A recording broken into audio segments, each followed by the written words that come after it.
नमस्कार साथियों, मैं सुनील कुशवाहा स्वागत करता हूं आज फिर एक नई वीडियो में। आज की इस वीडियो में आपके लिए लेकर आया हूं ट्रिपल सी परीक्षा में पूछे आने वाले टॉप 100 महत्वपूर्ण प्रश्न। आज के इस वीडियो में वो 100 क्वेश्चन होने वाले हैं जो ट्रिपल सी परीक्षा में बार बार पूछे जाते हैं और संभवतः आपके एग्जाम में भी पूछे जा सकते हैं। अभी तक हमारी जो क्लास चल रही थी वो ऑब्जेक्टिव क्वेश्चन की है, लेकिन आपके एग्जाम में ट्रू फॉल्स क्वेश्चन भी आते हैं। लगभग 60 से 65 क्वेश्चन वो आते हैं ऑब्जेक्टिव और 35 से 40 क्वेश्चन रहते हैं ट्रू फॉल्स के। तो आज आपकी क्लास में टोटल 100 ट्रू फॉल्स क्वेश्चन होने वाले हैं, तो आपको वीडियो के अंत तक जरूर जुड़ा रहना है। और यदि आप इस चैनल पर नए आए हो तो चैनल को सब्सक्राइब कर लीजिए और वीडियो को लाइक जरूर कर दीजिए, जिससे कि आपके उन सभी साथियों तक वीडियो पहुंच सके जिन साथियों को इस वीडियो की आवश्यकता है, क्योंकि आपके एक लाइक और शेयर करने से उस स्टूडेंट की हेल्प हो सकती है जो ट्रिपल सी एग्जाम को एक ही बार में और बहुत अच्छी ग्रेड से पास करना चाहता है। तो चलिए शुरू करते हैं आज के पहले क्वेश्चन से। क्वेश्चन नंबर 1 में क्या पूछा गया है? क्वेश्चन नंबर 1 पूछा गया है, क्वेश्चन नंबर 1 में माउस में कितने बटन होते हैं? जो माउस होता है आखिर इसमें टोटल कितने बटन होते हैं? तो आपने देखा होगा माउस को, उसमें टोटल आपको 2 बटन दिखाई देते हैं। कितने बटन? तो आप कहेंगे उसमें बटन तो 2 होते हैं, बटन 2 होते हैं, लेकिन एक बीच में स्क्रॉल बार होता है जो पेज को ऊपर नीचे करने का कार्य करता है। तो माउस में आपके या तो 2 बटन होते हैं या 3 बटन। तो आपका आंसर होगा ट्रू। माउस में आपके 2 बटन, इस प्रकार से ऑप्शन नहीं मिलेगा कि 2 ही मिलेगा 3 मिलेगा। तो माउस में बटन होते हैं आपके 2 या 3। आप देखेंगे यहाँ पर एक लेफ्ट बटन होता है जिसके किसी फाइल को खोलने के लिए लेफ्ट बटन का प्रयोग करते हैं, और उसकी प्रॉपर्टी के बारे में या उसका नाम बदलना है, उसको हटाना है, तो उसके लिए हम राइट बटन का प्रयोग करते हैं। और स्क्रॉल से आप पेज को ऊपर नीचे करने के लिए स्क्रॉल बटन का प्रयोग करते हैं। नेक्स्ट क्वेश्चन, क्वेश्चन नंबर 2 पूछा गया है उपयोगकर्ता ट्विटर पर अपनी फोटो लगा सकते हैं। जो ट्विटर है जिसका वर्तमान में नाम क्या है? वर्तमान में नाम है ट्विटर का एक्स। तो जो वर्तमान में ट्विटर का नाम एक्स है, उपयोगकर्ता ट्विटर पर अपनी फोटो लगा सकते हैं। तो बिल्कुल लगा सकते हैं। ट्विटर पर प्रोफाइल व फोटो कवर दोनों बदली जा सकती हैं। तो यहाँ पर आपका आंसर होगा ट्रू।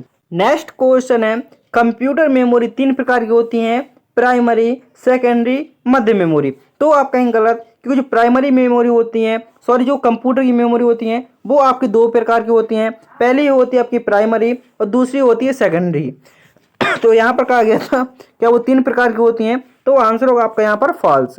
नेक्स्ट क्वेश्चन जिसमें पूछा गया है लिब्रे ऑफिस माइक्रोसॉफ्ट द्वारा विकसित किया गया। जो लिब्रे ऑफिस है क्या इसको माइक्रोसॉफ्ट के द्वारा विकसित किया गया है?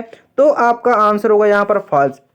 लिब्रे ऑफिस को द डॉक्यूमेंट फाउंडेशन के द्वारा बनाया गया है। लिब्रे ऑफिस को किसके द्वारा बनाया गया है? तो लिब्रे ऑफिस को द डॉक्यूमेंट फाउंडेशन के द्वारा बनाया गया है, ना कि माइक्रोसॉफ्ट द्वारा बनाया गया। नेक्स्ट क्वेश्चन जंक ईमेल को स्पैम ईमेल भी कहा जाता है। जो जंक ईमेल होती हैं क्या इनको जंक ईमेल को स्पैम ईमेल भी कहा जाता है? तो आंसर होगा ट्रू, क्योंकि ये वो ईमेल होती हैं जिन ईमेल की आपको आवश्यकता भी नहीं होती, फिर भी वो ईमेल आपके पास आती हैं, तो वो आपकी जंक या स्पैम ईमेल कहलाती हैं। अगला क्वेश्चन है डिलीट की गई फाइलें सभी मेल ट्रेस फोल्डर में चली जाती हैं। जो भी आप मेल को डिलीट कर दे, जैसे आपके पास कोई मेल आता है और आप उसको डिलीट कर देते हैं, तो क्या वह सभी ट्रेस फोल्डर में चली जाती हैं? तो आप कहेंगे बिल्कुल सही। आप किसी भी मेल को डिलीट करते हैं तो वह तुरंत डिलीट नहीं होती, वो कहाँ जाती है? वो आपके ट्रेस फोल्डर में जाती है, और यहाँ से आप इसको रिकवर भी कर सकते हैं। यहाँ पर आपकी जो ईमेल डिलीट कर देंगे वो आपके यहाँ पर 30 दिन तक रहेगी। यदि 30 दिन के पहले आप इसको रिकवर करना चाहते हैं, तो वापसी करना चाहते हैं, तो वापसी कर सकते हैं। अन्यथा 30 दिनों के बाद ये जो आपने मेल हटाई है वो आपकी हमेशा के लिए हट जाएगी। तो जो भी आप ईमेल को हटाते हैं वो कहाँ पर स्टोर हो जाती है? वो आपके ट्रेस फोल्डर में स्टोर हो जाती है। तो यहाँ पर आपका आंसर होगा ट्रू। पूछा गया अगले क्वेश्चन में डायरेक्टरी के अंदर डायरेक्टरी हो सकती है। जो डायरेक्टरी होती है क्या इसके अंदर डायरेक्टरी हो सकती है? तो आंसर हुआ ट्रू। इसे सब डायरेक्टरी भी कहा जाता है। एक डायरेक्टरी के अंदर और उसके अंदर एक डायरेक्टरी और है, तो उसको क्या कहा जा सकता है? तो आपसे यही पूछ सकता है उसको क्या कहते हैं? उसको सब डायरेक्टरी कहते हैं। डायरेक्टरी के अंदर डायरेक्टरी क्या कहलाती है? सब डायरेक्टरी कहलाती है। नेक्स्ट क्वेश्चन, क्वेश्चन नंबर 8 जिसमें पूछा गया है लिब्रे ऑफिस कैल्क में एक साथ रो को हाइड कर सकते हैं। जो लिब्रे ऑफिस कैल्क होता है इसका एक्सटेंशन नेम होता है .ods, जिसमें पूछा गया है लिब्रे ऑफिस कैल्क में जो रो हैं उनको हाइड कर सकते हैं, एक साथ हाइड कर सकते हैं। तो बिल्कुल कर सकते हैं। आपको राइट क्लिक करना होगा और हाइड के ऑप्शन पर क्लिक करके आप रो को हाइड कर सकते हैं। तो लिब्रे ऑफिस कैल्क में टोटल कितनी रो होती हैं? जो लिब्रे ऑफिस कैल्क होता है इसमें टोटल रो होती हैं 10,48,576। याद रखेंगे टोटल रो कितनी होती हैं? तो 10,48,576 एक नंबर से लेकर 10,48,576 तक ये आपकी टोटल रो होती हैं। नेक्स्ट में पूछा गया है Libre office impress. Libre office impress का जो फाइल एक्सटेंशन नेम होता है क्या वह .ods होता है? तो आप कहें गलत, क्योंकि अभी अभी हम पढ़कर आए हैं। मैंने बताया था आपको लिब्रे ऑफिस कैल्क होता है उसका एक्सटेंशन क्या होता है? .ods। कैल्क का होता है ods। तो इम्प्रेस का क्या होता है? इम्प्रेस का एक्सटेंशन नेम होता है .odp। याद रखेंगे जो इम्प्रेस का एक्सटेंशन नेम होता है वो क्या होता है? तो वो होता है आपका .odp।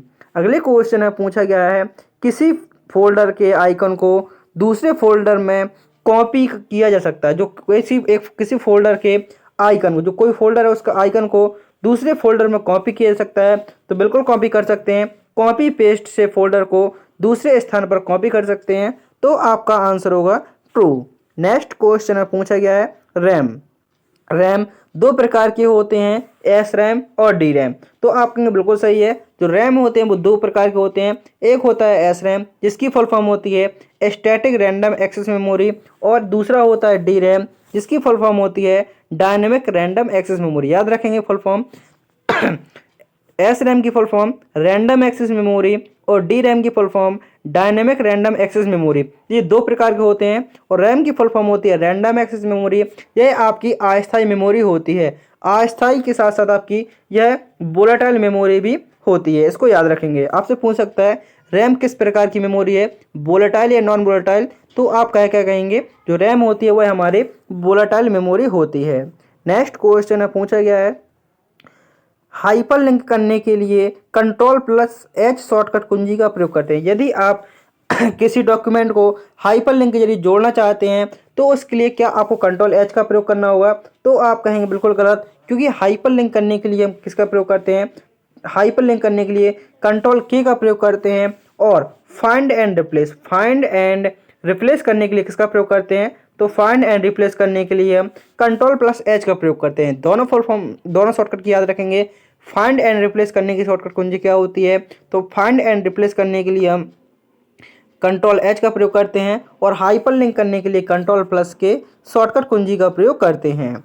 नेक्स्ट क्वेश्चन में पूछा गया है इंटरनेट से 1000 किलोमीटर तक मेल भेजना संभव है। जो इंटरनेट के माध्यम से क्या आप 1000 किलोमीटर तक मेल भेज सकते हैं? तो आप कहेंगे बिल्कुल सही है। 1000 क्या, हम इसमें 2000 5000 तक भी मेल भेज सकते हैं। जैसे क्या है, जैसे अपने पास एक यूट्यूब है, जैसे आप यूट्यूब से कोई बंदा जुड़ा है, उससे आप किसी को मेल भेजना चाहते हैं, वो कितनी भी दूर हो लेकिन उसके पास मेल पहुंच सकता है इंटरनेट के माध्यम से। उसमें आपको कौन सा नेटवर्क काम करता है? भौगोलिक स्तर पर कौन सा नेटवर्क काम करता है? तो वो आपका बैन नेटवर्क काम करता है, जिसकी फुल फॉर्म होती है वाइड एरिया नेटवर्क। तो पूछा गया था कि इंटरनेट से 1000 किलोमीटर तक मेल भेजना संभव है।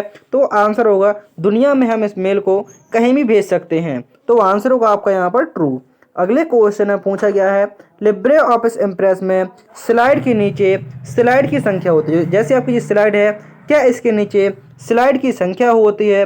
तो आप कहेंगे लिब्रे ऑफिस इम्प्रेस में स्लाइड के नीचे संख्या होती है। तो बिल्कुल गलत है आंसर, क्योंकि स्लाइड संख्या स्टेटस बार या फुटर में दिखती है। कहाँ दिखती है? स्लाइड संख्या स्टेटस बार या फुटर में दिखती है। नेक्स्ट क्वेश्चन में पूछा गया है लिब्रे ऑफिस इम्प्रेस में सेव और ओपन का विकल्प ऑफिस बटन में होता है। जो लिब्रे ऑफिस इम्प्रेस होता है, क्या इसमें सेव और ओपन का विकल्प ऑफिस बटन में होता है? तो आप कहेंगे गलत, क्योंकि यह बटन कहाँ होता है? यह हमारा फाइल मेन्यू में होता है। कि जो आपका MS वर्ड होता है उसमें हमारा ऑफिस बटन होता है। जो MS वर्ड होता है उसमें हमारा ऑफिस बटन होता है, इसमें आपका ऑफिस बटन नहीं होता है। जो सेव और ओपन का विकल्प है यह हमारा किस में होता है? फाइल मेन्यू में होता है। आपसे पूछ सकता है कि लिब्रे ऑफिस राइटर में टोटल मेन्यू कितने होते हैं? तो टोटल मेन्यू की संख्या होती है वो होती है 11। नेक्स्ट क्वेश्चन में पूछा गया है प्रधानमंत्री सिंचाई योजना केंद्र सरकार, जो सिंचाई योजना है उसको केंद्र सरकार द्वारा बनाया जाता है। तो आंसर होगा ट्रू। किसानों को सिंचाई के लिए पानी उपलब्ध कराना इसका मुख्य उद्देश्य होता है। नेक्स्ट क्वेश्चन, आपके एग्जाम में क्या है, जो कंप्यूटर क्वेश्चन पूछ जाते हैं, लेकिन 8 से 10 क्वेश्चन कुछ इस प्रकार से पूछ जाते हैं जो आपके कह सकते हैं करंट या जीके से संबंधित होते हैं। लगभग आपके 90 क्वेश्चन आपके लेवल के रहेंगे, कंप्यूटर से होंगे। 10 क्वेश्चन आपको कुछ इस प्रकार से मिलेंगे जो आपको ऐसा लगे भाई हमने बिना पढ़े आए हो, क्योंकि 10 क्वेश्चन थोड़ा जीके या करंट के बोल सकते हैं। जैसे आपका प्रधानमंत्री वाला आया था, ये आपको कह सकते हैं करंट का क्वेश्चन है। पूछा गया है विंडो 10 में डिलीट से फाइल हटाई जाती हैं। तो मतलब कहने का मतलब है, यदि आप विंडो 10 में डिलीट बटन का प्रयोग करते हैं तो क्या उससे फाइल हट सकती हैं? तो बिल्कुल सही होगा। विंडो 10 में जैसे आप किसी फोल्डर पर क्लिक कर देंगे और इस बार डिलीट बटन प्रयोग करेंगे तो आपकी फाइल डिलीट हो जाएगी, लेकिन वह परमानेंटली डिलीट नहीं होगी। वो कहाँ चली जाएगी? डिलीट होकर आपके रिसाइकिल बिन में चली जाएगी। Next, control plus alt plus del, जो DEL लिखा हुआ है, इसका मतलब होता है डिलीट की। तो पूछा गया है यदि आप कंट्रोल के साथ आल्ट प्लस डिलीट शॉर्टकट कुंजी का प्रयोग करते हैं तो क्या इससे आपका सिस्टम रीस्टार्ट होता है? तो आप कहेंगे नहीं। ये किसकी शॉर्टकट कुंजी होती है? तो टास्क मैनेजर या सिक्योरिटी ऑप्शन खोलने के लिए कौन सी कुंजी का प्रयोग करते हैं? तो कंट्रोल आल्ट डिलीट शॉर्टकट कुंजी का प्रयोग करते हैं। याद रखेंगे टास्क मैनेजर को ओपन करने की शॉर्टकट कुंजी क्या होती है? तो टास्क मैनेजर को ओपन करने के लिए कंट्रोल आल्ट डेल शॉर्टकट कुंजी का प्रयोग करते हैं। नेक्स्ट क्वेश्चन में पूछा गया था नेविगेटर का संबंध शिष्टाचार से होता है। तो जो नेटिकेट होता है, क्या इसका संबंध शिष्टाचार से होता है? तो आंसर होगा आपका ट्रू। ऑनलाइन व्यापार के ये नियम होते हैं कुछ। पूछा गया है ईमेल आईडी को बदला जा सकता है। जो ईमेल आईडी होती है, क्या इसको बदला जा सकता है? तो आंसर होगा गलत, क्योंकि ईमेल आईडी एक बार बनाने पर बदली नहीं जा सकती। जैसे मेरी ईमेल आईडी है सुनील डॉट डॉट का कुछ भी है, और एक बार मैंने इसको ईमेल आईडी को बना दिया, मैं इसको लाइफ में कभी भी एडिट नहीं कर सकता, क्योंकि एक बार ईमेल आईडी बन जाने के बाद वो आपकी कभी भी एडिट नहीं होती है। आप उसमें अपना मोबाइल नंबर चेंज कर सकते हैं, पासवर्ड चेंज कर सकते हैं, लेकिन जो आपकी जो ईमेल आईडी है आप इसको कभी भी चेंज नहीं कर सकते। ईमेल आईडी एक बार बन जाती है तो उसको कभी भी नहीं बदला जा सकता। आप उसका मोबाइल नंबर बदल सकते हैं, पासवर्ड बदल सकते हैं, और उसमें 2 फैक्टर ऑथेंटिकेशन लगा सकते हैं गूगल क्रोम की मदद से, लेकिन आप उस आईडी को कभी नहीं बदल सकते। आप उसको हमेशा के लिए हटा भी सकते हैं, लेकिन उसको बदल नहीं सकते हैं। नेक्स्ट क्वेश्चन में पूछा गया है 2 ईमेल आईडी को मर्ज किया सकता है। जो 2 ईमेल आईडी, जैसे आपकी मेरी एक ईमेल आईडी है, दूसरी है, क्या मैं दोनों ईमेल मिलाकर एक ईमेल में कन्वर्ट कर सकता हूं? तो बिल्कुल नहीं। एक ईमेल आईडी यूनिक है, दूसरी भी यूनिक, क्योंकि ईमेल आईडी होती है वो आपकी यूनिक होती है। हर ईमेल आईडी एक यूनिक आईडी होती है, उसको ना तो मर्ज किया जा सकता है, ना उसको किसी में क्या कह सकते हैं, उसको एडिट किया जा सकता है, क्योंकि प्रत्येक ईमेल आईडी यूनिक होती है। तो IDS मर्ज नहीं होती, यह केवल फॉरवर्ड या लिंक की जा सकती। किसी को आप फॉरवर्ड कर सकते हैं, भेज सकते हैं, लेकिन आप इसको मर्ज नहीं कर सकते। जैसे मर्ज करने मतलब क्या होता है, जैसे एक ये सेल है, एक सेल में, जैसे आप लिब्रे ऑफिस कैल्क में होता है, आप 2 सेल को मिलाकर क्या करते हैं, मर्ज कर देते हैं, तो वो टोटल मिलाकर आपकी एक सेल हो जाती है। इसमें मेल में ऐसा नहीं होता है। नेक्स्ट क्वेश्चन में पूछा गया है यदि आपने अभी तक वीडियो को लाइक नहीं किया है तो वीडियो को लाइक करके चैनल को सब्सक्राइब कर लीजिए, और अपने दोस्तों में जरूर शेयर कर दीजिए जिनका भी SSC का एग्जाम होने वाला है। और जो आपके 100 क्वेश्चन है, ठीक इसी प्रकार से जो आपके एग्जाम के लिए बेहद इंपॉर्टेंट होंगे, ट्रू फॉल्स क्वेश्चन भी आपके एग्जाम में आते हैं। इतना याद रखिएगा, लगभग आपको वहाँ पर 30 से 35 क्वेश्चन ट्रू फॉल्स के स्पेशल मिलने वाले हैं। टोटल क्वेश्चन आपके 100 होने वाले हैं, और जो आपके एग्जाम में 100 क्वेश्चन आएंगे, 30 से 35 क्वेश्चन आपके ट्रू फॉल्स के रहेंगे, और जो 60 से 65 क्वेश्चन है वो रहेंगे आपके ऑब्जेक्टिव, जिसमें आपके 4 ऑप्शन होंगे, इसमें आपके सिर्फ 2 ऑप्शन होंगे। तो आपको तैयारी इसी प्रकार से करनी है। आपके लिए डेली क्लास चलती है, आप उनको भी देख सकते हैं, जिसमें ऑब्जेक्टिव क्वेश्चन कराए जाते हैं, और यहाँ पर आपके ट्रू फॉल्स क्वेश्चन चल ही रहे हैं। तो पूछा गया है IMAP। जो IMAP होता है, इसका प्रयोग हमारा ईमेल पर होता है। इसकी full form internet message access protocol होता है। तो आंसर होगा ट्रू। IMAP ईमेल को ऑनलाइन एक्सेस करने के लिए यह मदद करता है। तो याद रखेंगे, ईमेल प्राप्त करने के लिए किसका प्रयोग करते हैं? POP3 प्रोटोकॉल या IMAP का प्रयोग करते हैं। नेक्स्ट क्वेश्चन में पूछा गया है साइबर सिक्योरिटी हमले को, जो साइबर सिक्योरिटी सिस्टम को हमले से बचाती है, साइबर सिक्योरिटी होती है, क्या यह सिस्टम को हमले से बचाती है? तो आंसर होगा ट्रू। वायरस, मेलवेयर, हैकर से सुरक्षा कौन करता है? तो वो आपकी साइबर सिक्योरिटी करती है। नेक्स्ट क्वेश्चन में पूछा गया है स्प्रेडशीट और इम्प्रेस में मेल मर्ज नहीं हो सकता। जो लिब्रे ऑफिस स्प्रेडशीट होती है और mail merge libre office impress होता है और लिब्रे ऑफिस कैल्क होता है, क्या उसमें आपकी मेल मर्ज नहीं होता है? तो सही आंसर होगा आपका ट्रू। जो मेल मर्ज का ऑप्शन किसमें मिलता है? तो मेल मर्ज का ऑप्शन आपका लिब्रे ऑफिस राइटर में मिलता है।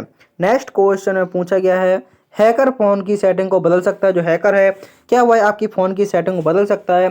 तो बिल्कुल बदल सकता है, हैकर आपकी फ़ोन की सेटिंग को बदल सकता है, क्योंकि जब आपका मोबाइल हैक हो चुका है तो वो आपके मोबाइल में कुछ भी कर सकता है। नेक्स्ट क्वेश्चन, यदि आपको कभी भी ऐसा लगे कि आपका मोबाइल हैक हो गया है तो आपको क्या करना होगा? सबसे पहले आपको अपने मोबाइल को एरोप्लेन मोड पे लगा देना है। जैसे ही आप एरोप्लेन मोड पे लगाएंगे तो जो हैक किए हैं पूरा आपको उसका कनेक्शन हो जाएगा, क्योंकि एरोप्लेन मोड पे लगाने के बाद सारी क्रियाएं जो होती हैं वो बंद हो जाती हैं। कभी भी आपको ऐसा फील हो कि आपका मोबाइल हैक हो गया है तो आप सबसे पहले आपको उसको एरोप्लेन मोड पे लगा दीजिए। उसके बाद अपनी सेटिंग पे जाइए। सेटिंग में आपको एक ऐप का ऑप्शन मिलेगा और ऐप में जाएंगे तो आपको कोई ऐसा ऐप मिले दिखेगा जो आपके यूज का नहीं है, फिर भी आपके जो .ap के नाम से, किस नाम से आते हैं? अरे जो हैकिंग वाले ऐप होते हैं .apk के नाम से आते हैं, या जिस ऐप के बारे में आपको जानकारी, जैसे आपका इंस्टाग्राम हो गया, फेसबुक हो गया, सारे ऐप वहाँ पर आपको दिखेंगे। लेकिन एक से दो ऐप ऐसे होंगे जिनके बारे में आपको जानकारी नहीं है, आप उन ऐप को तुरंत अनइंस्टॉल कर दीजिए। जो आपका मोबाइल हैक हुआ है वो आपको तुरंत वापसी हो सकता है यदि उस ऐप के जरिए आपका मोबाइल हैक हुआ हो। नेक्स्ट क्वेश्चन है पूछा गया है क्वेश्चन नंबर 26 में, IFSC कोड को शेयर किया जा सकता है? जो IFSC कोड होता है क्या इसको शेयर किया जा सकता है? तो बिल्कुल कर सकते हैं। जब आप किसी एक बैंक से दूसरे बैंक में अपना अमाउंट ट्रांसफर करते हैं तो उसके लिए हमारा किसका प्रयोग होता है? IFSC कोड का प्रयोग होता है। जैसे आपने किसी को अपना बैंक अकाउंट दिया तो बैंक अकाउंट देने के साथ साथ आपको IFSC कोड देना होगा, तभी आपका क्या होगा? आपको यदि बैंक नंबर से, जो आपका बैंक अकाउंट नंबर है उसके माध्यम से पैसे का ट्रांसफर करना है तो उसके लिए आपको IFSC कोड की आवश्यकता होती है। इंडियन फाइनेंशियल सिस्टम कोड, याद रखेंगे full form Indian financial system code, ये इसकी फुल फॉर्म होती है। और यह टोटल कितने अंकों का होता है? तो यह टोटल आपके 11 अंकों का होता है। नेक्स्ट क्वेश्चन में पूछा गया है, लिब्रे ऑफिस में दशमलव वाली संख्या को जोड़ और घटा सकते हैं? जो लिब्रे ऑफिस होता है क्या इसमें दशमलव वाली संख्या को जोड़ और घटा सकते हैं? तो आंसर होगा आपका true. Next question, question number 28 पूछा गया है, उमंग ऐप केवल 10 भाषाओं में उपलब्ध है? जो उमंग ऐप होता है क्या यह टोटल 10 भाषाओं में आपको उपलब्ध होता है? तो आंसर होगा ट्रू। उमंग ऐप आपके टोटल 13 भाषा से अधिक में उपलब्ध है। कितने में? 13 से अधिक भाषाओं में आपका उपलब्ध है। नेक्स्ट क्वेश्चन में पूछा गया है, नेट बैंकिंग में नई चेकबुक मंगाई जा सकती है? जो नेट बैंकिंग होता है क्या इसमें हम नई चेकबुक मंगा सकते हैं? तो बिल्कुल सही है। नेट बैंकिंग में रिक्वेस्ट चेक बुक्स विकल्प होता है, आप इसमें नई चेक बुक मंगा सकते हैं। नेक्स्ट क्वेश्चन में, यदि आपको किसी भी क्वेश्चन में किसी प्रकार का डाउट है, ट्रिपल सी से संबंधित किसी प्रकार का डाउट है, तो आप कमेंट कर सकते हैं, उसका रिप्लाई आपको बहुत जल्दी देने की पूरी कोशिश की जाएगी।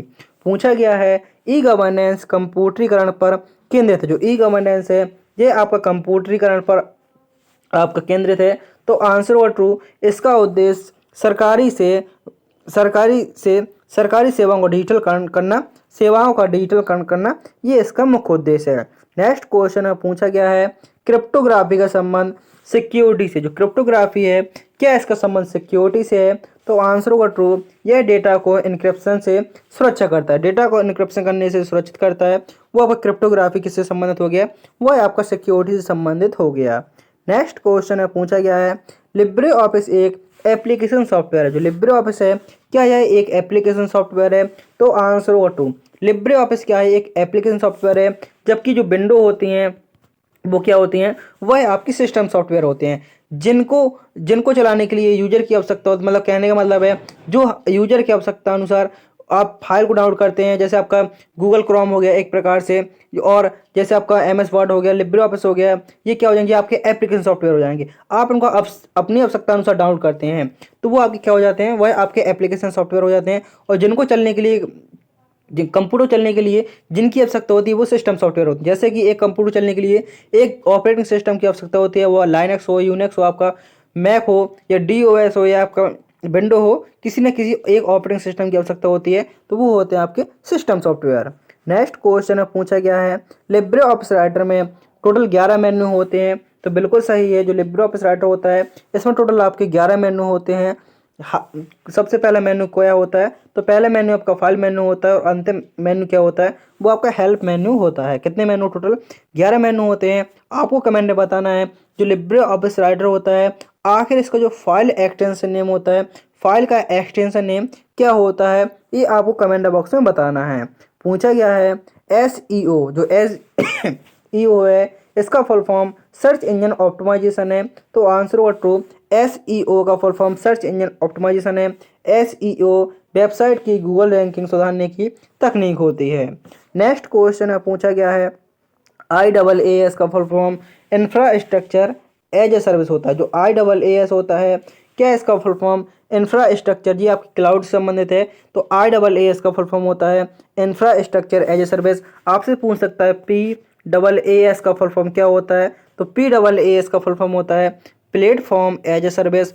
और SaaS पूछ सकता है, SaaS इसका फुल फॉर्म क्या होता है, तो SaaS का फुल फॉर्म होता है सॉफ्टवेयर एज ए सर्विस। याद रखेंगे, यदि आई लगा हो IaaS, क्योंकि AAS का फुल फॉर्म तो वही है आपका एज ए सॉफ्टवेयर।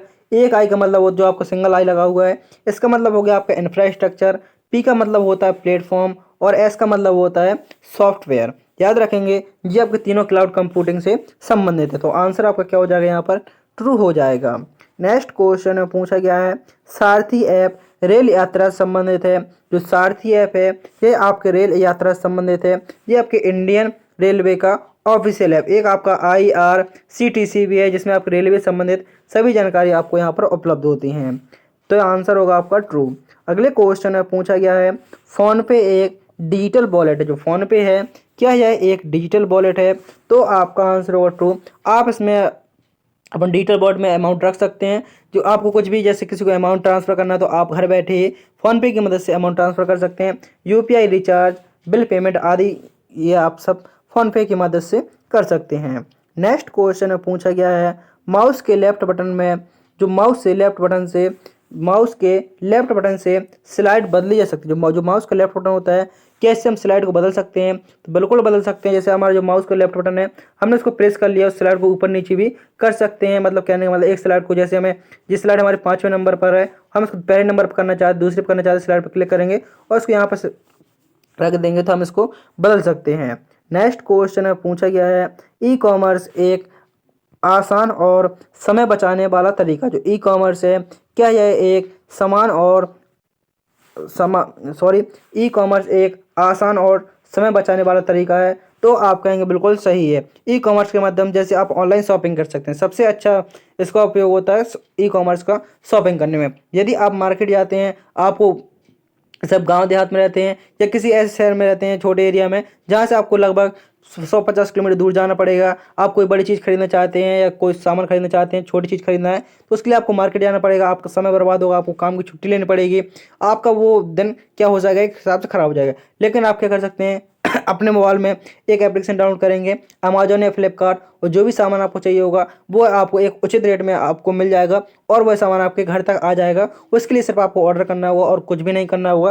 तो ई-कॉमर्स में, जो ई-कॉमर्स होता है, इसमें आपका आसान भी होता है और इसमें आपकी समय की बचत भी होती है, तो आंसर होगा आपका ट्रू। सामान की खरीदी और बिक्री के लिए हम ई-कॉमर्स का प्रयोग करते हैं।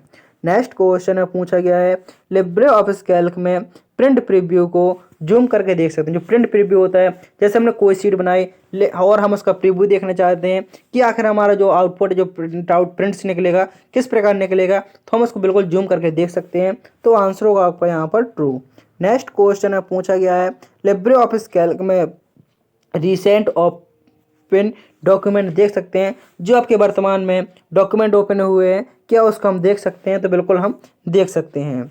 नेक्स्ट क्वेश्चन में पूछा गया है स्विच कार्ड QR कोड का उदाहरण। स्विच कार्ड है, क्या यह QR कोड का उदाहरण है, तो आंसर होगा गलत, क्योंकि जो QR कोड होता है ये 2D बार कोड होता है, स्विच कार्ड नहीं। आपने देखा वो QR कोड कुछ इस प्रकार का होता है, उसमें आपके 3 इस प्रकार से तीन आपके वृत्त होते हैं, एक यहाँ पे, एक यहाँ पे, ठीक इस प्रकार से होता है कुछ, और इसमें आपके बार कोडिंग होती है, ये आपकी 2D बार कोड होता है। इसमें आप जैसे स्कैन करेंगे तुरंत आपका एक बैंक से दूसरे बैंक में या कुछ जानकारी, जैसे आपको कोई PDF या किसी प्रकार की लिंक पे आप उसको गूगल में जाएंगे और तुरंत क्लिक करेंगे, तो जैसे कोई वीडियो है उसका QR कोड बना हुआ है, तो आप इन सबको इसमें देख सकते हैं। नेक्स्ट क्वेश्चन में पूछा गया है RTGS में IFSC कोड की आवश्यकता नहीं होती। जो RTGS होता है इसका फुल फॉर्म क्या होता है, तो RTGS का फुल फॉर्म होता है रियल टाइम ग्रॉस सेटलमेंट। याद रखेंगे RTGS का फुल फॉर्म होता है रियल टाइम ग्रॉस सेटलमेंट। इसमें क्या IFSC कोड की आवश्यकता नहीं होती,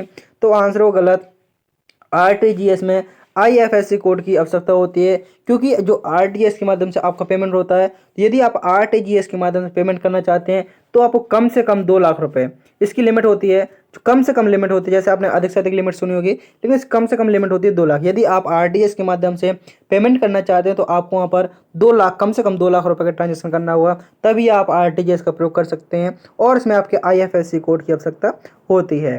पूछा गया है अगले क्वेश्चन में, जीमेल आईडी पर प्रोफाइल पिक्चर लगाई जा सकती है। जो जीमेल आईडी होती है, क्या इसमें प्रोफाइल पिक्चर लगा सकते हैं? तो बिल्कुल हम इसमें प्रोफाइल पिक्चर लगा सकते हैं और आसानी से इसको बदल भी सकते हैं।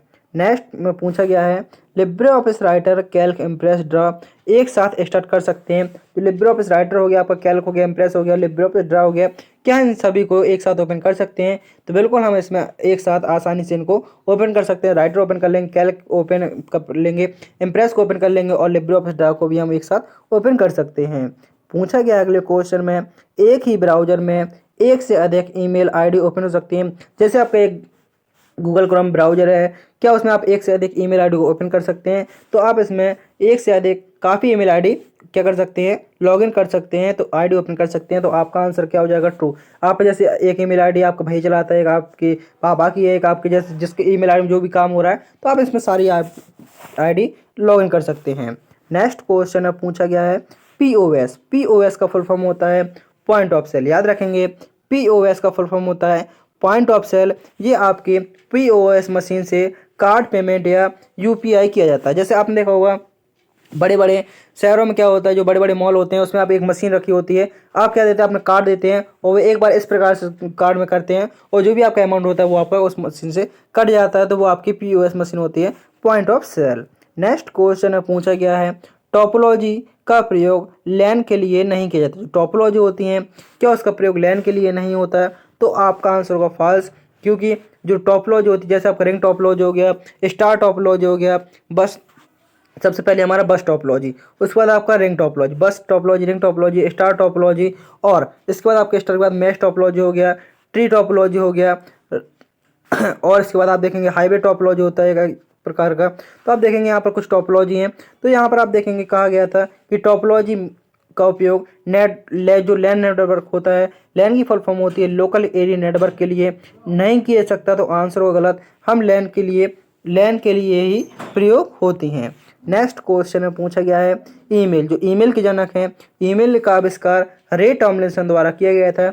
तो बिल्कुल सही है, ईमेल का आविष्कार रे टॉमलिंसन द्वारा किया गया था। और कब किया गया था? सन 1971 ईस्वी में ईमेल का आविष्कार रे टॉमलिंसन द्वारा किया गया था और इन्हीं के द्वारा पहला ईमेल भेजा गया था 1971 ईस्वी में। नेक्स्ट क्वेश्चन में पूछा गया है, डिजिटल कंप्यूटर बाइनरी नंबर का प्रयोग करते हैं। डिजिटल कंप्यूटर हैं, क्या यह बाइनरी नंबर का प्रयोग करते हैं? तो आपका आंसर और ट्रू। कंप्यूटर सिर्फ बाइनरी भाषा समझता है, जो आपकी मशीन लैंग्वेज होती है सिर्फ उसको बस समझता है। हाई लेवल लैंग्वेज को जो ट्रांसलेटर लगे होते हैं वो कन्वर्ट करते हैं। जो मिस कहने का मतलब है, कंप्यूटर होते हैं वो कौन सी भाषा समझते हैं? तो वो बाइनरी भाषा समझते हैं। वो बाइनरी कोड क्या होता है? वो होता है आपका 0 और 1। डिजिटल कंप्यूटर केवल बाइनरी भाषा में ही काम करते हैं।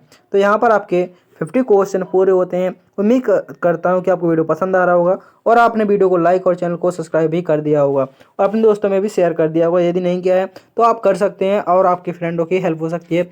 मैंने वीडियो के डिस्क्रिप्शन बॉक्स में मैराथन क्लास की लिंक दे रखी है।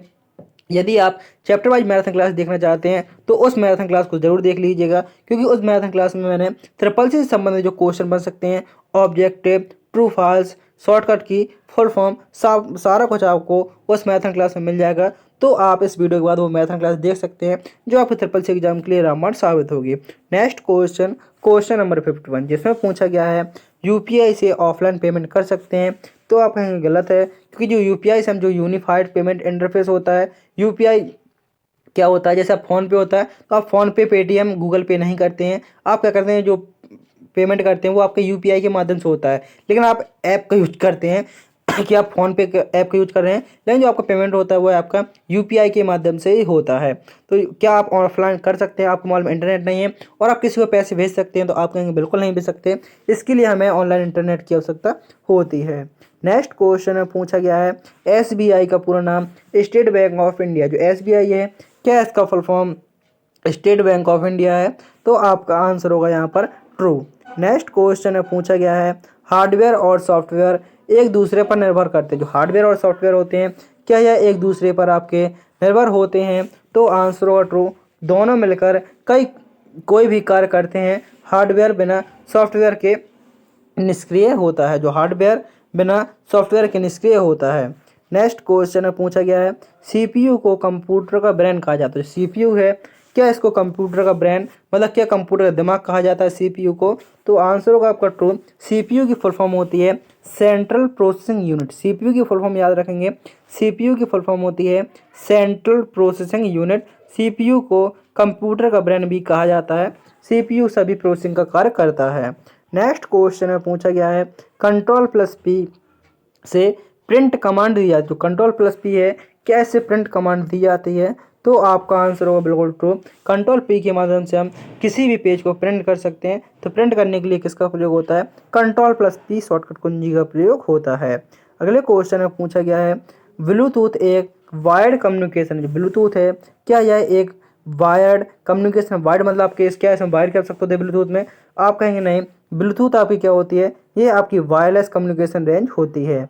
नेक्स्ट में पूछा गया है, ऑपरेटिंग सिस्टम को सिस्टम सॉफ्टवेयर भी कहा जाता है। जैसे मैंने आपको बताया था अभी, विंडो क्या है? यह आपकी एक ऑपरेटिंग सिस्टम है जिसको हम सिस्टम सॉफ्टवेयर के नाम से भी जाना जाता है। ये इसका कार्य होता है हार्डवेयर और यूजर के बीच इंटरफेस कार्य करना। ये आपका सिस्टम सॉफ्टवेयर का मुख्य कार्य होता है, मीन्स ऑपरेटिंग सिस्टम का मुख्य कार्य होता है।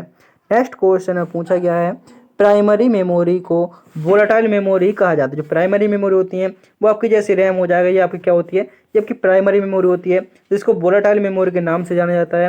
ये आपकी अस्थायी मेमोरी होती है। लाइट जाने के बाद इसका डेटा ऑटोमेटिकली हट जाता है। तो आंसर होगा आपका ट्रू। नेक्स्ट क्वेश्चन में पूछा गया है, सेकेंडरी मेमोरी को टेम्परेरी मेमोरी कहते हैं। जो सेकेंडरी मेमोरी होती है, क्या इसको टेम्परेरी मेमोरी कहते हैं? तो आप कहेंगे फॉल्स। जो टेम्परेरी मेमोरी भी रैम को कहा जाता है। आप जब तक रहती है, जब तक आपकी लाइट आ रही है, जैसे आप कंप्यूटर में कोई भी काम करते हैं तो वो सारा कुछ आपका रैम पे जाता है। तो आप जब तक उस डेटा को सेव नहीं कर देंगे, और जैसे आप कोई कार्य कर रहे हैं और आपका अचानक लाइट चली जाती है, तो आपने डेटा को सेव नहीं किया है, तो वो डेटा आपका हट जाएगा। नेक्स्ट क्वेश्चन में पूछा गया है, लाइनक्स। तो लाइनक्स है, क्या यह एक ओपन सोर्स ऑपरेटिंग सिस्टम है? तो आंसर होगा ट्रू। लाइनक्स एक ओपन सोर्स ऑपरेटिंग सिस्टम है जिसका आविष्कार सन 1991 ईस्वी में लाइनस टोरवाल्ड्स के द्वारा किया गया था। इसको याद रखेंगे। अगले क्वेश्चन में पूछा गया है, माइक्रोसॉफ्ट ऑफिस एक एप्लीकेशन सॉफ्टवेयर है। तो बिल्कुल सही है, क्योंकि जो MS ऑफिस होता है, माइक्रोसॉफ्ट ऑफिस होता है, इसका प्रयोग हम अपनी आवश्यकता अनुसार करते हैं। यदि हमें माइक्रोसॉफ्ट ऑफिस का प्रयोग करना है, उसका प्रयोग करेंगे। यदि हम लिब्रे ऑफिस का प्रयोग करना चाहते हैं तो हम उसका प्रयोग कर सकते हैं। अपनी आवश्यकता अनुसार हम प्रयोग करेंगे, एप्लीकेशन सॉफ्टवेयर का प्रयोग करेंगे। जैसे आपका MS वर्ड हो गया, MS एक्सेल हो गया और MS पावर पॉइंट हो गया। नेक्स्ट क्वेश्चन में पूछा गया है, लैन। लैन का full form local access network होता है। तो जो क्या होता है, जो लैन का फुल फॉर्म होता है लोकल एरिया, AREA। लैन का फुल फॉर्म होता है लोकल एरिया नेटवर्क, ये फुल फॉर्म होता है, एक्सेस नहीं होता है। नेक्स्ट क्वेश्चन में पूछा गया है, HTML एक प्रोग्रामिंग लैंग्वेज। जो HTML है, क्या यह एक प्रोग्रामिंग लैंग्वेज है? तो आंसर होगा फॉल्स, कि जो HTML है वह क्या है? वह HTML एक आपकी एक मार्कअप लैंग्वेज है। HTML कौन सी लैंग्वेज है? तो ये आपकी एक मार्कअप लैंग्वेज है, ना कि प्रोग्रामिंग लैंग्वेज। नेक्स्ट क्वेश्चन में पूछा गया, क्वेश्चन नंबर 64 में, एक्सेल में चार्ट बनाने के लिए डेटा की आवश्यकता नहीं होती। तो आंसर हो गलत, कि जो एक्सेल में चार्ट बनाने के लिए हमें डेटा की आवश्यकता होती है। चार्ट हमेशा डेटा वर्कशीट पर ही बनता है। नेक्स्ट क्वेश्चन में पूछा गया है, फंक्शन और फार्मूला एक्सेल में अलग अलग होती है। फंक्शन होता है वो अलग होता है, और फार्मूला एक्सेल में अलग अलग होते हैं। तो आपका आंसर होगा ट्रू। फंक्शन बिल्ट इन होते हैं और जो फार्मूला होते हैं वो आपके यूजर डिफाइन होते हैं। मतलब कहने का, जो फंक्शन होते हैं वो आपके पहले से बने होते हैं, और जो आपका फॉर्मूले होते हैं वो आपके यूजर डिफाइन हो सकते हैं। नेक्स्ट क्वेश्चन में पूछा गया है, पावर पॉइंट में स्लाइड शॉर्ट रिव्यू स्लाइड को अरेंज करने के लिए किया जाता है। स्लाइड शॉर्ट रिव्यू है, क्या इसका प्रयोग स्लाइड को अरेंज करने के लिए होता है? तो आपका आंसर यहाँ पर होगा ट्रू। अगले क्वेश्चन नंबर 67 में पूछा गया है, ईमेल भेजने के लिए इंटरनेट की आवश्यकता होती है। यदि आप किसी व्यक्ति को ईमेल भेजना चाहते हैं तो क्या उसके लिए इंटरनेट की आवश्यकता होती है? तो आप कहेंगे बिल्कुल सही, क्योंकि ईमेल का फुल फॉर्म ही है इलेक्ट्रॉनिक मेल। इसको भेजने के लिए आपको इंटरनेट की आवश्यकता होती है। तो आपका आंसर होगा यहाँ पर ट्रू, बिना इंटरनेट के ईमेल नहीं भेजा जा सकता। नेक्स्ट क्वेश्चन में पूछा गया है, मॉडेम का प्रयोग डिजिटल सिग्नल को एनालॉग सिग्नल में बदलने के लिए होता है। जो मॉडेम होता है, क्या इसका प्रयोग डिजिटल सिग्नल को एनालॉग सिग्नल में बदलने के लिए होता है? तो आपका आंसर होगा ट्रू। मॉडेम की फुल फॉर्म होती है मॉड्यूलेटर डिमॉड्यूलेटर। आप इसकी फुल फॉर्म भी याद रखेंगे। मॉडेम की फुल फॉर्म होती है मॉड्यूलेटर डिमॉड्यूलेटर, और इसका प्रयोग एनालॉग सिग्नल या डिजिटल सिग्नल को एनालॉग सिग्नल में, एनालॉग को डिजिटल और डिजिटल को एनालॉग, दोनों कार होते हैं आपके मॉडेम के अंदर। नेक्स्ट क्वेश्चन में पूछा गया है ALU। ALU का फुल फॉर्म होता है अर्थमेटिक लॉजिक यूनिट। ALU का फुल फॉर्म याद रखेंगे, अर्थमेटिक लॉजिक यूनिट, ये इसका फुल फॉर्म होता है। यदि आपने फुल फॉर्म का वीडियो नहीं देखा है तो मैंने आपके लिए टोटल 150 ऐसी फुल फॉर्म कराई हैं जो आपके एग्जाम के लिए बेहद इंपॉर्टेंट होंगी। तो आप इसकी वीडियो के बाद देख सकते हैं। इसके जस्ट नीचे आपको वीडियो मिल जाएगा जिसमें मैंने टोटल 150 फुल फॉर्म कराई हैं। आपकी चैप्टर नंबर 1 से लेकर चैप्टर नंबर आपके 10 तक जो भी आपकी फुल फॉर्म बन सकती हैं, उन सभी फुल फॉर्मों को बहुत ही अच्छी तरीके से 150 फुल फॉर्म के अंदर और मात्र 25 मिनट का वीडियो है जिसमें आप सारी फुल फॉर्म को याद कर सकते हैं। नेक्स्ट क्वेश्चन में पूछा गया है, URL का full form uniform resource locator. URL का फुल फॉर्म क्या होता है? तो आप कहेंगे जो URL होता है इसका फुल फॉर्म होता है यूनिफॉर्म रिसोर्स लोकेटर। यह वेब पेज का एड्रेस होता है। जो URL का फुल फॉर्म याद रखेंगे, यूनिफॉर्म रिसोर्स लोकेटर। अगले क्वेश्चन में पूछा गया है, ब्राउजर का कार्य वेब पेज बनाना। जो ब्राउजर है, क्या इसका कार्य वेब पेज को बनाना होता है? तो आप कहेंगे जो ब्राउजर होता है, आंसर होगा गलत, क्योंकि जो वेब पेज बनता है वो हमारा HTML के माध्यम से बनता है, जबकि दिखता किस में है, वो हमारे वेब ब्राउजर में दिखता है। तो वेब ब्राउजर वेब पेज दिखाता है, ना कि बनाना। नेक्स्ट क्वेश्चन, कंप्यूटर वायरस एक हार्डवेयर पार्ट होता है। जो कंप्यूटर वायरस होते हैं, क्या आपके हार्डवेयर पार्ट होते हैं? तो आप कहेंगे बिल्कुल गलत है। जो आपके हार्डवेयर क्या क्या होते हैं, जैसे आपका माउस हो गया, कीबोर्ड हो गया, प्रिंटर हो गया, मॉनिटर हो गया, ये सभी आप क्या होते हैं, ये आपके हार्डवेयर होते हैं। लेकिन जो कहा गया जो वायरस होता है वह अब कंप्यूटर पर आता है और आपकी फाइल को नुकसान पहुंचाता है। क्या आपने कभी सुना है कि आपके कीबोर्ड में वायरस आ गया है और आपको कीबोर्ड को क्या कर रहा है, वो आपके कीबोर्ड में ऑटोमेटिक की प्रेस हो रही है? क्या ऐसा कभी होता है कि आपके माउस में, प्रिंटर में या माउस या प्रिंटर में आपका वायरस आ गया हो जो अपने मन से चल रहा हो? आपके नहीं, जो वायरस आते हैं वो हमारे सिस्टम पर ही आते हैं, इस कंप्यूटर पर ही आते हैं, और वो क्या करता है, फाइल को नुकसान पहुंचाता है। कभी कभी फाइल की आपको डिलीट भी कर सकता है। नेक्स्ट क्वेश्चन में पूछा गया है, कंप्यूटर में डेटा इनपुट डिवाइस डाला जाता है। जो भी आप कंप्यूटर में डेटा डालते हैं, क्या उसको हम इनपुट डिवाइस के माध्यम से डालते हैं? तो आपका आंसर होगा ट्रू, क्योंकि जो आपके इनपुट डिवाइस होते हैं हम उन्हीं के माध्यम से डेटा डाल सकते हैं। जैसे आपका स्कैनर हो गया, और आपका क्या हो गया, स्कैनर हो गया, माउस हो गया, ये आपके इनपुट डिवाइस होते हैं।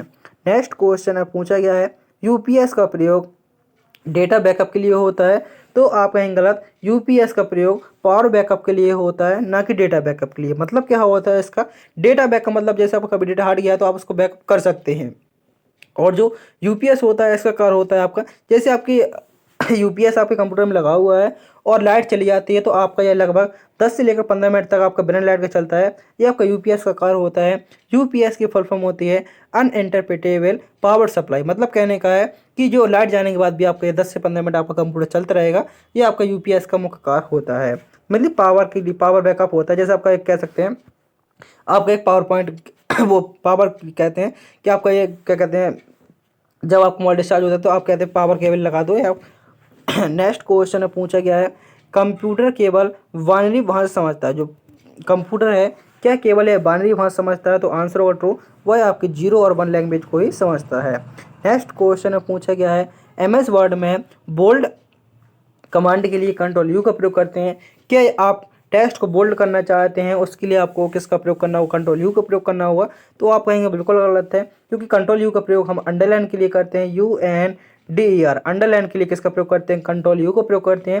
और जबकि बोल्ड करने के लिए किसका प्रयोग करते हैं, तो बोल्ड करने के लिए कंट्रोल B का प्रयोग करते हैं, और अंडरलाइन करने के लिए कंट्रोल+U शॉर्टकट कुंजी का प्रयोग करते हैं। बोल्ड करने के लिए B और अंडरलाइन करने के लिए कंट्रोल U शॉर्टकट कुंजी का प्रयोग करते हैं।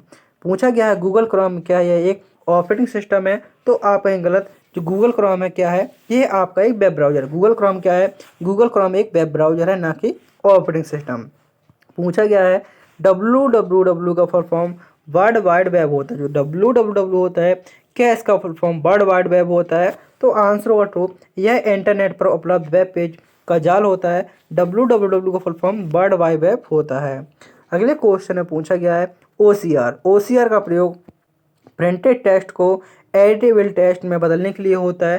जो प्रिंटेड टेक्स्ट, जैसे टेक्स्ट प्रिंट है, इसको आप ऐड करने के लिए किसका प्रयोग करेंगे? OCR का प्रयोग करेंगे। तो OCR की फुल फॉर्म होती है optical character recognition. Full form याद रखेंगे, OCR की फुल फॉर्म होती है ऑप्टिकल कैरेक्टर रिकग्निशन। और आपका यहाँ आंसर क्या होगा? आपका आंसर होगा यहाँ पर ट्रू। नेक्स्ट क्वेश्चन है पूछा गया क्वेश्चन नंबर 80 में, IP एड्रेस हर डिवाइस के लिए यूनिक होता है। जिस प्रकार से आपकी एक ईमेल आईडी यूनिक होती है, ठीक उसी प्रकार से प्रत्येक डिवाइस का एक IP एड्रेस होता है, वो आपका यूनिक होता है। IP एड्रेस हर डिवाइस के लिए यूनिक होता है। नेक्स्ट क्वेश्चन पूछा गया है पेन ड्राइव को सेकेंडरी स्टोरेज डिवाइस कहा जाता है। जो पेन ड्राइव होती है, क्या इसको सेकेंडरी स्टोरेज डिवाइस कहा जा सकता है?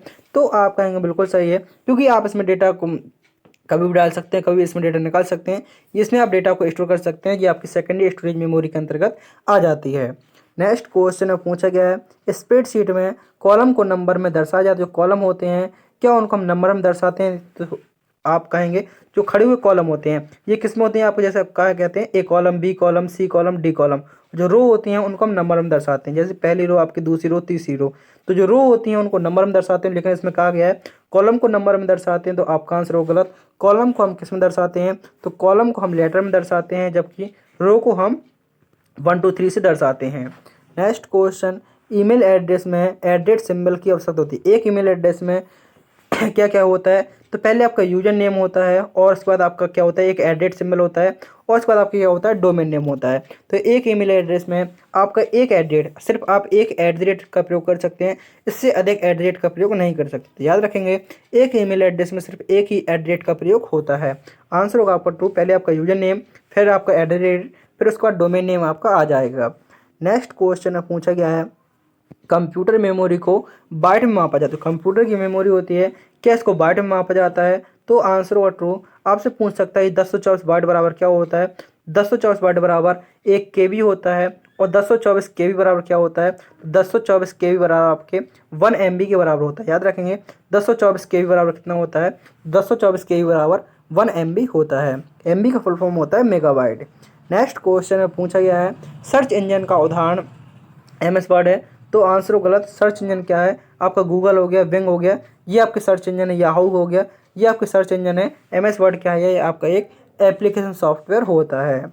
अगले क्वेश्चन में पूछा गया है वेब पेज को देखने के लिए वेब ब्राउज़र की आवश्यकता होती है। तो बिल्कुल सही है, वेब पेज को देखने के लिए वेब ब्राउज़र की आवश्यकता होती है। यदि हम एक वेब पेज बनाना चाहते हैं, उसके लिए हम किसका प्रयोग करना होगा? तो उसके लिए हम सबसे पहले HTML का प्रयोग करना होगा, hyper text markup language.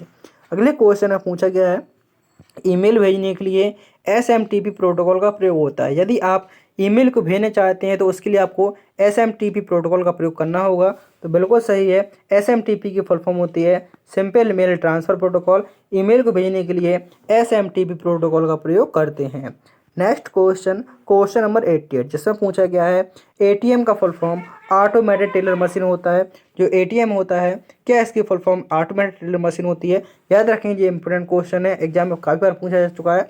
ATM की फुल फॉर्म होती है ऑटोमेटेड टेलर मशीन। ATM से कैश ड्रॉ और डिपॉजिट किया जा सकता है।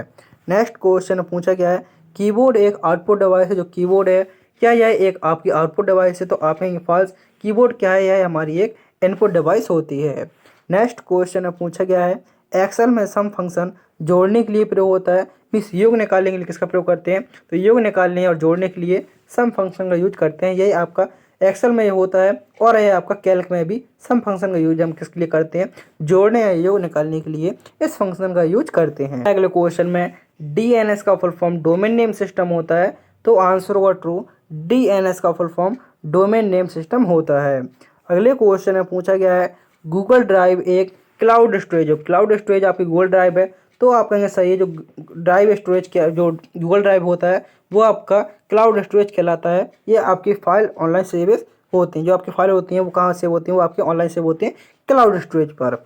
नेक्स्ट क्वेश्चन है, पूछा गया है Ctrl+S का प्रयोग सेव करने के लिए होता है, तो आपका आंसर होगा ट्रू। सेव करने की शॉर्टकट ये आपकी कॉमन शॉर्टकट कुंजी है। सेव करने के लिए Ctrl+S का प्रयोग करते हैं, ऑल सेलेक्ट करने के लिए Ctrl+A का प्रयोग करते हैं, बोल्ड करने के लिए Ctrl+B का प्रयोग करते हैं, Ctrl+C से क्या होता है, Ctrl+C से कॉपी होता है, पेस्ट करने के लिए Ctrl+B का प्रयोग करते हैं, अंडो करने के लिए Ctrl+Z का प्रयोग और रीडो करने के लिए Ctrl+Y का प्रयोग। आपको कमेंट करके बताना है कि प्रिंट करने के लिए कौन सी शॉर्टकट कुंजी का प्रयोग करते हैं। अगले क्वेश्चन में पूछा गया है बाइनरी नंबर सिस्टम का बेस आधार 8 होता है। जो बाइनरी नंबर सिस्टम होता है, क्या इसका जो बेस होता है, जैसे आपका जो यहाँ पर बेस होता है, क्या उसका बेस 8 होता है?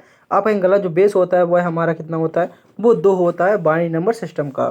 नेक्स्ट क्वेश्चन में पूछा गया है ChatGPT AI आधारित सिस्टम। ChatGPT है, क्या यह एक AI आर्टिफिशियल इंटेलिजेंस आधारित सिस्टम है? तो आपका आंसर होगा ट्रू। यह आपका एक ओपन एआई द्वारा विकसित किया गया। एक्सेल में वर्कबुक एक ही सीट हो सकती है, जो एक्सेल होता है क्या इसमें एक ही वर्कबुक सीट हो सकती है? तो आप कहेंगे गलत। एक वर्कबुक में कई सीट हो सकती हैं। जो एक वर्कबुक होती है उसमें कई सीट हो सकती हैं, जरूरी नहीं कि आपकी सिर्फ एक ही सीट हो, इसमें काफ़ी सीट हो सकती हैं। नेक्स्ट क्वेश्चन में पूछा गया है फायरवॉल का कार्य अनऑथराइज एक्सेस को प्रोटेक्शन करना है। तो फायरवॉल का होता है अनाधिकृत एक्सेस को रोकना। ये आपका किसका कार्य होता है? ये आपका फायरवॉल कार्य होता है। एक प्रकार से आपकी नेटवर्क सिक्योरिटी सिस्टम आपका फायरवॉल होता है। नेक्स्ट क्वेश्चन में पूछा गया है Ctrl+X कमांड का प्रयोग कट करने के लिए होता है। तो आप कहेंगे बिल्कुल सही है। Ctrl+X का प्रयोग कट करने के लिए होता है, कॉपी करने के लिए Ctrl+C और पेस्ट करने के लिए Ctrl+V का प्रयोग करते हैं। ये आपके कुछ शॉर्टकट की हैं। पूछा गया है, ये आपका सेकंड लास्ट क्वेश्चन है, ऑपरेटिंग सिस्टम हार्डवेयर को डायरेक्टली कंट्रोल नहीं करता। जो ऑपरेटिंग सिस्टम है, क्या यह हार्डवेयर को डायरेक्टली कंट्रोल नहीं करता है? तो आपका आंसर होगा फॉल्स। ऑपरेटिंग सिस्टम ही हार्डवेयर और सॉफ्टवेयर बीच कोऑर्डिनेशन का कार्य करता है। और ये आपका लास्ट क्वेश्चन जिसमें पूछा गया है कंप्यूटर को डेटा प्रोसेसिंग मशीन कहा जाता है। जो कंप्यूटर होता है, क्या इसको डेटा प्रोसेसिंग मशीन कहा जाता है? तो आपका आंसर होगा ट्रू। कंप्यूटर डेटा को इनपुट लेकर प्रोसेस को आउटपुट देता है। तो आपका आंसर होगा यहाँ पर ट्रू। इस प्रकार से यहाँ पर आपके 100 क्वेश्चन पूरे होते हैं। उम्मीद करता हूँ कि आपको वीडियो पसंद आया होगा। कमेंट में ज़रूर बताएं कि आपने 100 क्वेश्चनों में से कितने क्वेश्चनों के आंसर सही दिए हैं। और वीडियो के डिस्क्रिप्शन बॉक्स में आपको टेलीग्राम ग्रुप की लिंक मिल जाएगी, जहाँ पर आपको PDF मिल जाएंगे। तो आप वहाँ से PDF की मदद से पढ़ना चाहते हैं तो आप वहाँ से PDF भी डाउनलोड कर सकते हैं। तो टेलीग्राम ग्रुप से जुड़ सकते हैं। मिलते हैं नेक्स्ट वीडियो में। वीडियो को ज़्यादा से ज़्यादा शेयर करें। धन्यवाद।